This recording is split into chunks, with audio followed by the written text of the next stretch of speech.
Comrades, patriots, revolutionaries, freedom fighters, they have brought the war to our door, to our doorstep. The bandits, the organized mafia, have decided to organize themselves for the next contestation. This choice is going to be easy. On the one side, you have Ruto and his gang of thugs, and on the other, we have the People's Patriotic Coalition. It's going to be a battle between the People's Patriotic Coalition and the bandits. And because they have decided that they are not going to leave power and they are going to continue looting the country and oppressing us, we are going to deconstruct them, we are going to debate them, we are going to debunk them, and we are going to defeat them.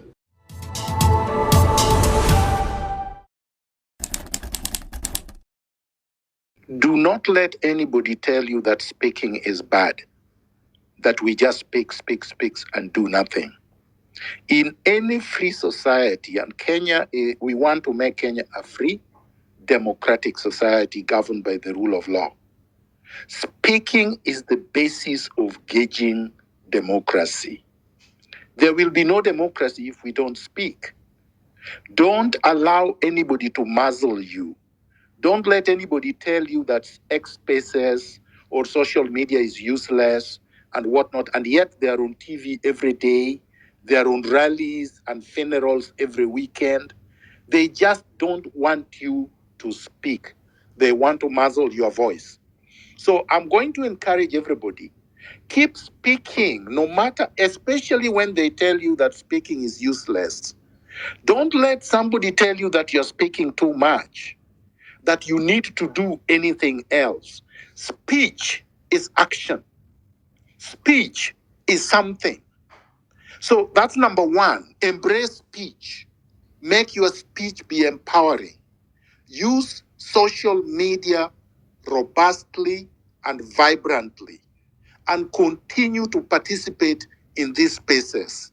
Because during the revolutionary movements that we've been talking about historically, they didn't have this fora, the social media fora. They didn't have Facebook, they didn't have Twitter or X, they didn't have Instagram, they didn't have TikTok, they didn't have YouTube. And all they were doing, if they were able, is to use radio, shortwave radio, and pamphlets. It was very difficult to reach their cadre or the populace. So we have a way of reaching the populace directly. Let's use it without excuses. Number two, let's avoid cynicism, fatalism, and exasperation. Let's say, oh, he's too strong. He's killing everybody. We will not succeed. It's taken so long. We've just been going round and round in circles. We've lost space. We have not lost anything. There are all these societies that we've been talking about that led revolutions and transformed their societies, were oppressed sometimes for hundreds of years. Slavery lasted for 400 years, for God's sake. It did not just end overnight. So let's not talk as if freedom's liberation struggle is a wedding procession. The South Africans only removed the apartheid system after 100 years. Colonialism itself in Kenya did not end overnight. So we cannot be exasperated. We cannot be fatalistic. We cannot adopt the cynic attitude. We cannot unite just for the sake of unity. And we cannot be told that when we have evidence of Ruto having imposed or attempted to infiltrate the movement using certain characters we know, that there is something wrong calling them out. We must be vigilant. We must expose all infiltrators, no matter how they try to project themselves to be. Infiltration is a sophisticated process. To be able to infiltrate a movement, you must pretend to be part of the movement. You must pretend very honestly to be fighting the government. For the government to pay you, they must make sure that you are good enough to be accepted by the other side. So the people they brought to infiltrate our movement are quite good. We are not saying they are not good. Otherwise, they would not have infiltrated it. But they did. And in many societies, revolutionaries are murdered by infiltrators. Sankara was killed by Kompore, whom he thought was his brother, whom he grew up with, that he started the revolution with. Who killed Malcolm X, a black man who belonged to the Nation of Islam? I mean, who killed Martin Luther King? Who has killed all the revolutionaries, if you remember? Who killed Trotsky in Mexico? Who killed Che Guevara? So this is historical. Who killed Jesus Christ, for God's sake? So the fact is, do not lose or be lazy or give excuses for infiltrators, because it's easy to be destroyed and to be sabotaged by an infiltrator than by Ruto. Because only the infiltrator will tell him what we are discussing when we go to closed door discussions, or what we are planning when we go to closed door discussions. So we must be able to expose them. That's number 3. Number 4. So let's be vigilant. Number 4, let's not be classist. Every member of the movement, every revolutionary is the same. There is no eminent or less eminent.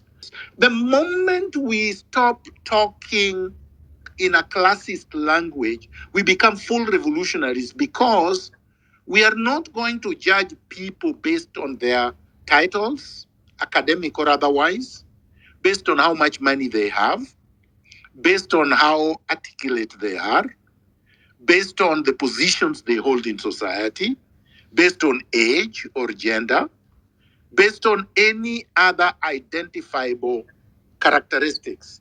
Let us be judged by the quality of our contributions, by the commitment that we give to the movement, not because we have held positions before.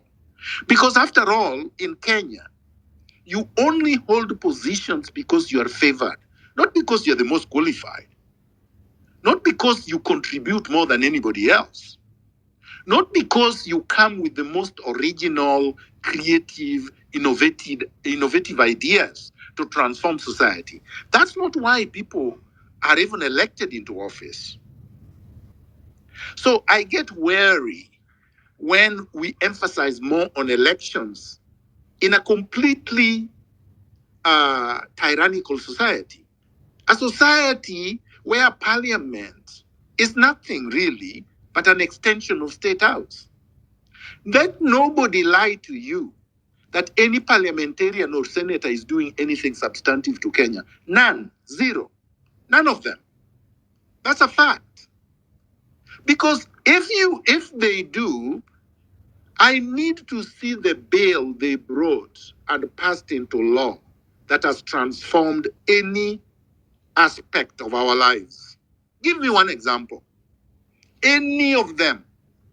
None. All the laws are debaucheries. All the laws are retrogressive. All the laws have not served the Kenyan popular interest. So how come we don't hear them on the floor of parliament opposing these laws? How come they are only vocal once the laws have been passed and the public are up in arms? How come? None of them. How come they have not brought bills, even if they are shot down in parliament? But at least we see them arguing out these bills in parliament. How come? How come none of them opposed Finance Bill 2024 until the Genzote took to the streets? How come? So I don't want us to have any illusion about the leaders, so-called, that we have. And yes, I agree with Amenya also, it's not generational. And I think if Professor Kibuta also said, this leadership, true revolutionary leadership, is not about age. It's not about class. It's not about religion. It's not about region where you come from. It's not about gender. It has to be based on vision. The political transformative vision that you have. What is it that we need to do? If you set yourself a goal and you say, if I don't meet this goal, I do this, you will fail. Never set two goals for yourself. When you go to do an exam and it is a competitive exam, you are aiming to pass. If you say, if I don't pass, I will do this, you will fail. Because you have allowed your head to give you an option higher than what you should attain. So when you go to war, you must fight to win.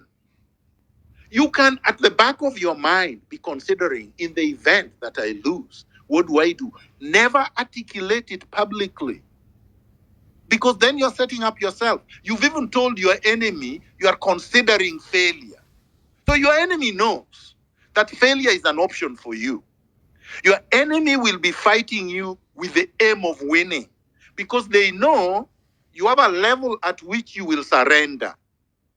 But if you go to war like there is no surrender, the enemy will succumb because the enemy knows there is no retreat if they don't surrender. So I would rather go to this war with only one aim in purpose, that Ruto is going. And the second aim would be, once we remove Ruto, what do we do with the state called Kenya? We transform it. Then we can now discuss the mechanics of transformation. How does this new state look like? That we can discuss. But we cannot discuss that Ruto is not going to go. What kind of war is that?